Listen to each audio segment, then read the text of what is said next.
Meanwhile, the battleground state of Georgia has seen record-breaking turnout in early voting, partly due to a closely watched governor's race, which is a rematch from 4 years ago, and a tight Senate race that could help determine the control of Congress. Nikole Killion is following all of this and joins us from Newnan, Georgia. Nikole, good to see you. So early voting's been underway there for 3 weeks, and each day the state has broken new records. Walk us through who you're talking to and who they're voting for. Yeah, well, I'm sure you can see behind me there is a line that has been growing by the minute. The polls just opened here in Newnan, and there were people lined up even as much as an hour before these polls opened. So that just kind of gives you an indication of how robust the turnout has been. And certainly elections officials are bracing for yet another record day of turnout on this last day of early voting. And, you know, the figures are quite impressive when you look at them. So far, more than 2 million people have voted here in the state of Georgia. And just to put that in perspective, that's out of nearly 7 million active voters. So we're talking about at least a quarter, if not more, of the electorate. And in terms of the demographic breakdown, more than half are women. The majority appear to be over the age of 50.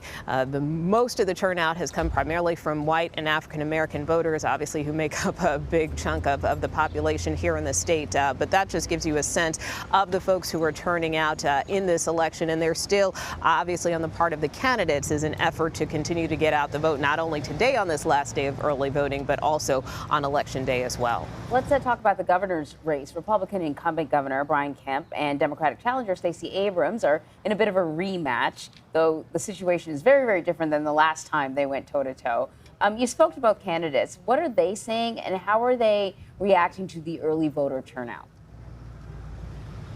Yeah, well, they both have really unique perspectives on this. Governor Brian Kemp, of course, was former Secretary of State. And then in terms of Stacey Abrams, of course, she has been largely credited with increasing the voter base in terms of increasing registrations and really driving turnout in the state, and even being instrumental in helping to flip the state 2 years ago and last year as well with the Senate runoff. And so I did ask both of them what they made of the voter turnout, but they do have different perspectives about what it means. So turning Turnout out does not disprove suppression. It actually defeats suppression. The way to respond to voter suppression is to overwhelm the polls with your presence.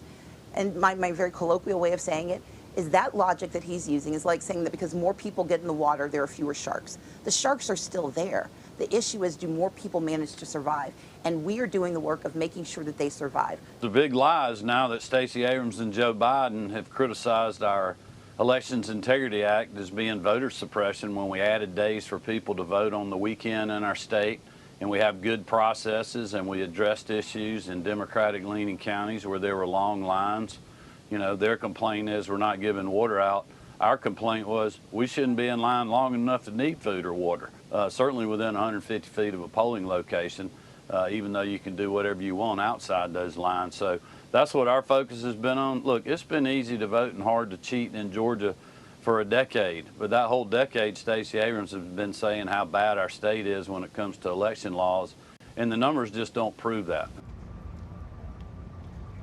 And so, again, both candidates kind of looking through the lens of that new election law here in the state, SB 202, which does ban people from giving out water and food to people waiting in line, also changed some of the ID requirements. And again, in speaking to the Secretary of State earlier this week, you know, he feels that the process has gone relatively smoothly. But as you heard folks like Stacey Abrams say, that doesn't necessarily mean people aren't having issues at the polls. And we have encountered people who've had their eligibility challenged and other issues. So, yes, there's record turnout, but again, you know, some people continue to have issues, but certainly encouraging to see a lot of folks turning out.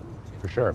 So let's turn now to the Senate race, Nikole. Democratic Senator Raphael Warnock and GOP nominee Herschel Walker are now in a virtual tie. How are they trying to seal the deal with voters amid a runoff? Whoever's left, who hasn't made a decision. Right. Yeah.